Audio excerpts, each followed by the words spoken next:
Hey guys, it's Victoria. Thanks so much for coming back to my channel.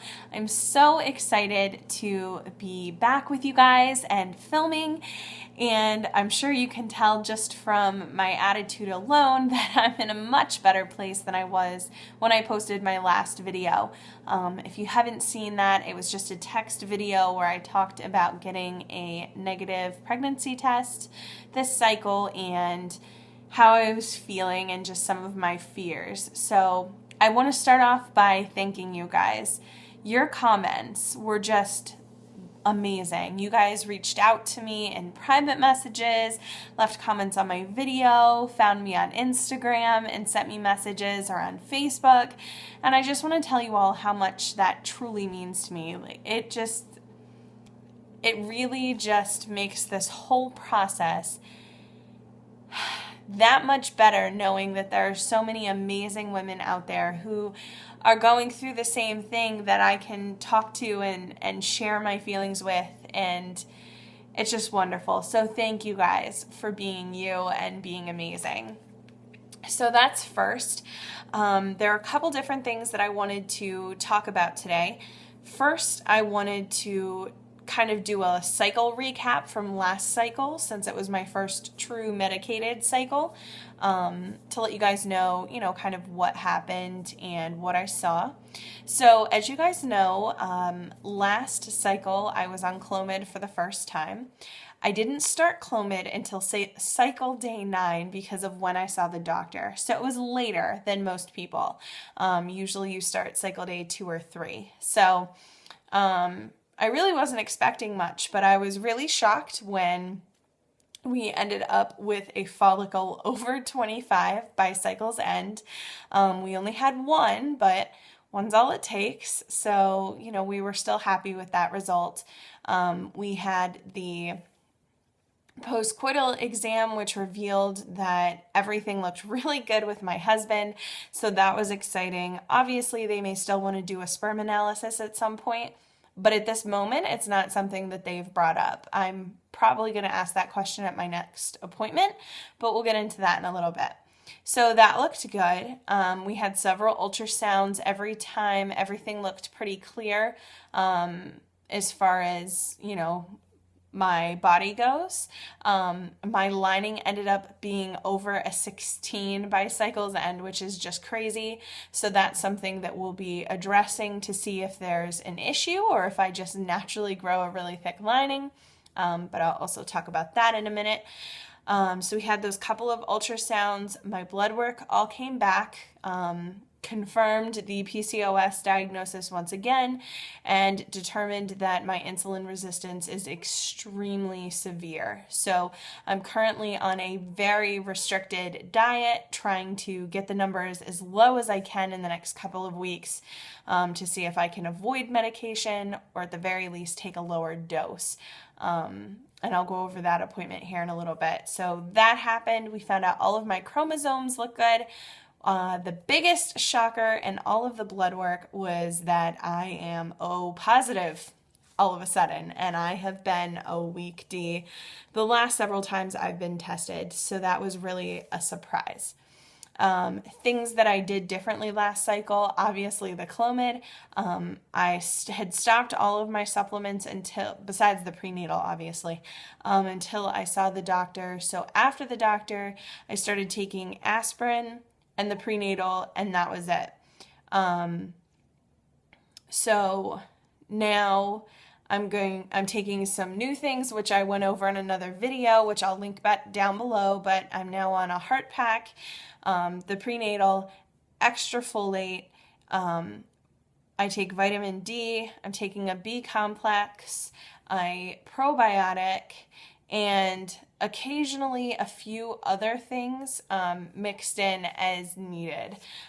We did discover I'm a little anemic, so we're hoping the doubling up in the vitamins solves that issue. I also avoided cold foods and drinks last cycle. I kept socks on my feet at all times. I stayed warm. I had no alcohol or anything like that. I was very conscious of what I ate. And I think that's pretty much what we did differently last cycle. So that's kind of a cycle recap real quick for you guys, just to fill you in case you haven't seen some of my last couple of videos. So an update on what exactly happened. Thursday, I posted that I got the negative test. Friday, it seemed like my cycle had started. AF had shown up. So I waited, partway through my work day and just to make sure. And then I called my doctor's office to go ahead and schedule my hysteroscopy and let them know that I wasn't pregnant and get everything set up for this cycle. We got everything scheduled, and within a few hours, AF stopped, which has never, ever, ever happened to me before. And I was really surprised and shocked and a little concerned. So my amazing nurse, Nicole, who I love her so much. She said just to relax, take the weekend. If it didn't come back by Monday, that I should call and they would want to see me right away. But sure enough, Sunday, she showed up again in all of her lovely glory. So Sunday was officially cycle day 1. Today is Tuesday, so we're on cycle day 3. Yesterday, I filled my Clomid prescription. So this month, I will be taking Clomid for 6 days instead of 5. So cycle days 2 through 7. I also, like I said, I'm taking all of my supplements. Today, I went for blood work. This is just a regular routine blood draw to check things and also to check my HCG levels. And the only reason they do that is because next week I am having a hysteroscopy and they just want to be sure before they do any procedure that you're not pregnant, which of course makes sense, but I'm quite sure that I'm not, sadly. But hopefully the hysteroscopy will give us some answers. So that was today. I had my blood draw. Then next Tuesday, so a week from today, I have my hysteroscopy at 2 o'clock in the afternoon at a different office than I usually go to. It's a little bit further away, but that's okay. I'm glad it's in the afternoon. I'll be able to work the morning and then have the rest of the afternoon off. I have had a couple questions from you guys about the hysteroscopy. No, there will be no anesthesia of any kind. There's no local, no general, no nothing. They're ensuring me that it's going to be a very quick procedure, so there's no need. I guess what I'm assuming is, because I've read a lot that most people are given some sort of anesthesia, or anesthetic, whether it's local or, whatever. So what I'm assuming is they're going in there with no thoughts of removing anything, simply just to look around. So it's diagnostic only, which is why it's a quick thing versus the usual hysteroscopy that can last longer. So, well, I was a little disappointed to hear that because I was kind of hoping if they were in there and there were things to remove, they were just going to do it.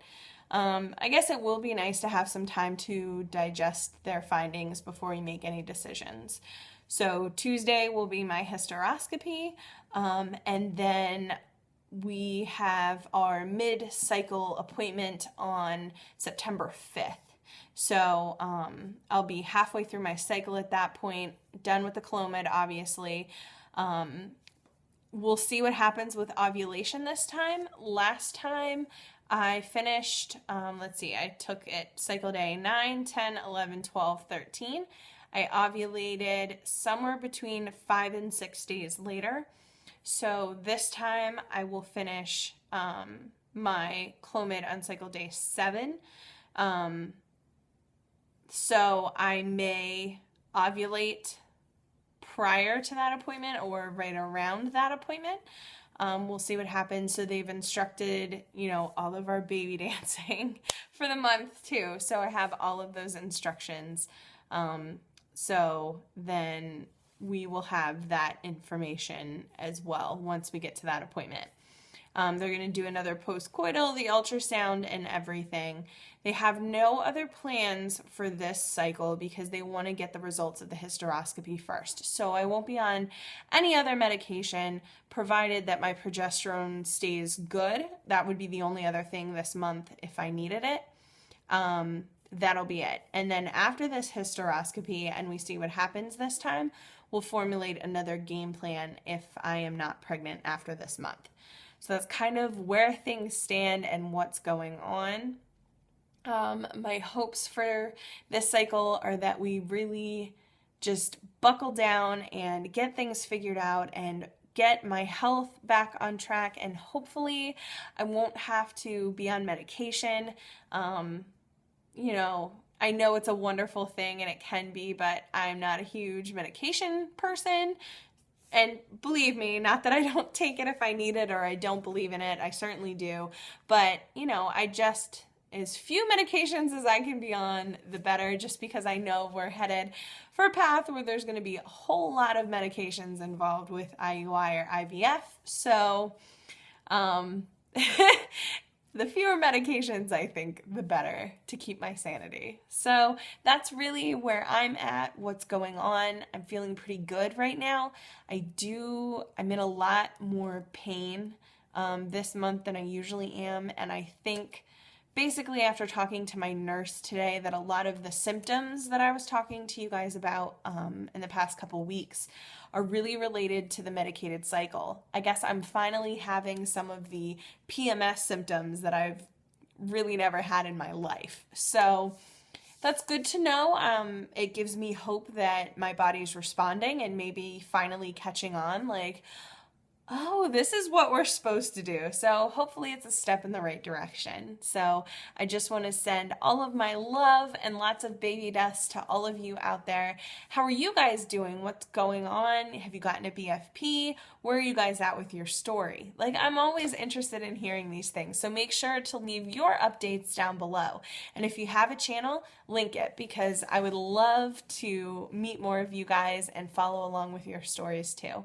So that's it for today. I will have another update for you shortly, and the tag videos that I promised are coming very soon. So I hope you guys have an awesome night, and I'll see you in my next video. Bye!